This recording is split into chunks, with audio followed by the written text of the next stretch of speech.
Muy bien, vamos con la tercera de las presentaciones. Okay, we go on to the third presentation this afternoon by Mr. José Ramirez from this company, Bioengineering and Robotics, from Venezuela.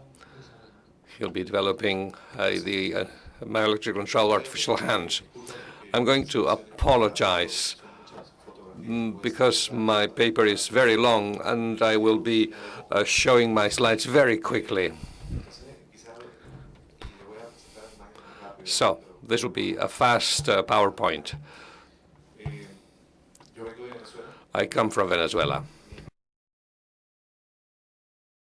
I am a mechanical engineer with a master in mechanics, and I started in 1991.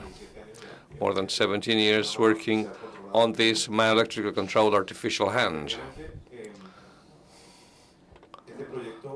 This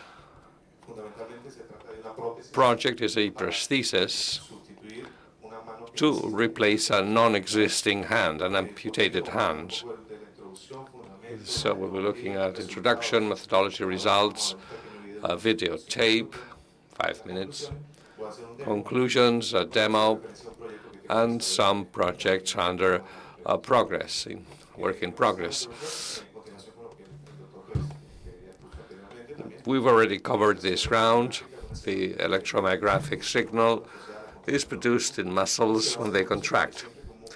Every time a muscle contracts or flexes, there is a small electrical signal which is created by the chemical interaction in the body due to the so-called sodium pump. Muscle contraction is a voluntary contraction, voluntary action, which is based on the CNS through the motor neurons, the axons, and the muscle fibers.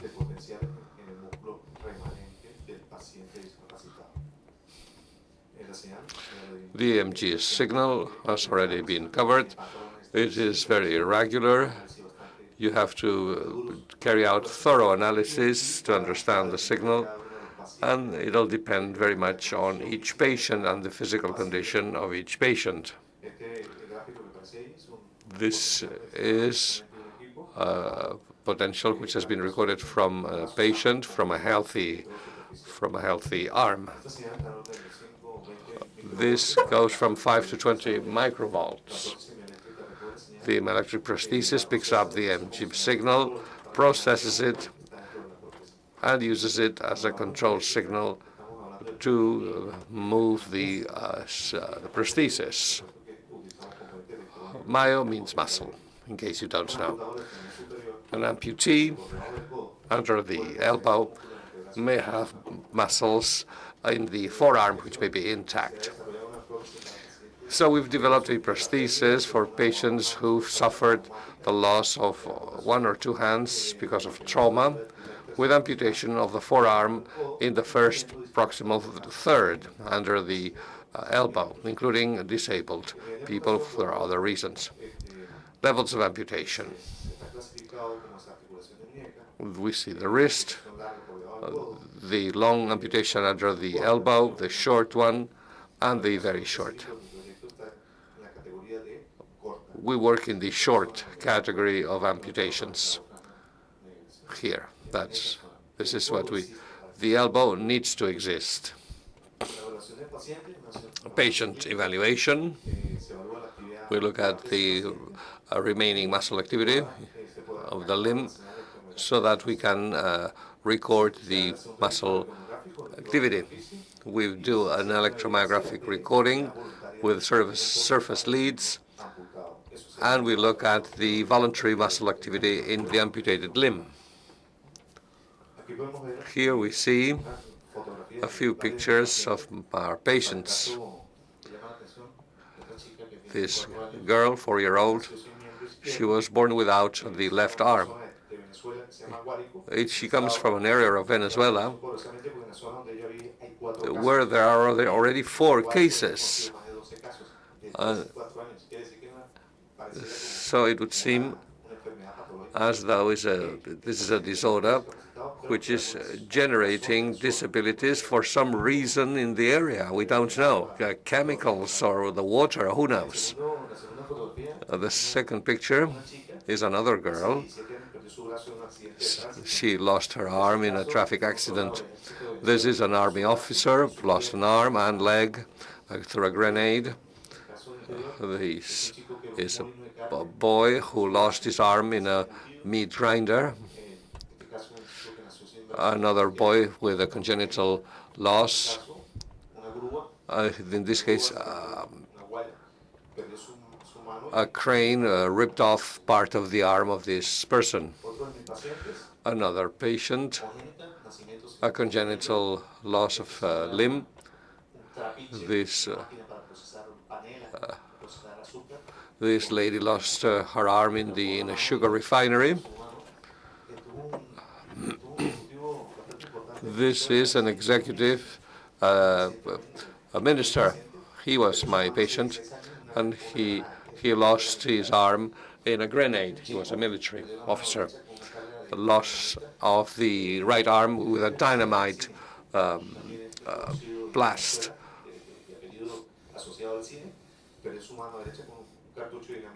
He was playing around with a cartridge.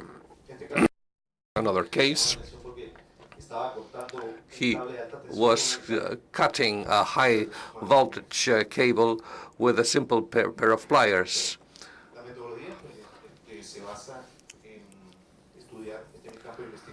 So this is my field of investigation: muscle channels, myoelectrical signals, electromyography, amplifiers, rectifiers, microcontrollers, driver, switchers, servo motors, mechanical action, strength sensor, temperature sensor, and battery system support, etc.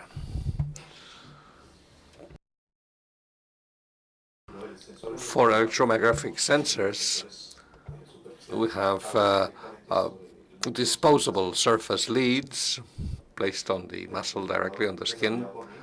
This is an amplifier I developed myself with a relatively small card, with an integrated circuit which leads to the servo motor acting properly. The microcontroller is a PIC of the family 16F8XX. The mechanical design is a hand with 5 fingers using the tendon system. We use anthropometric variables, taking as reference the non-amputated hand of the patient. We take the measures from the patient himself. We do a graphic interface through a K-cam using the right filters, and we develop this through a numerical control machine, a CNC. This permits to draw the parts with the CNC, and these are the results. This is a 5-finger hand, totally articulated, with 20 degrees of freedom.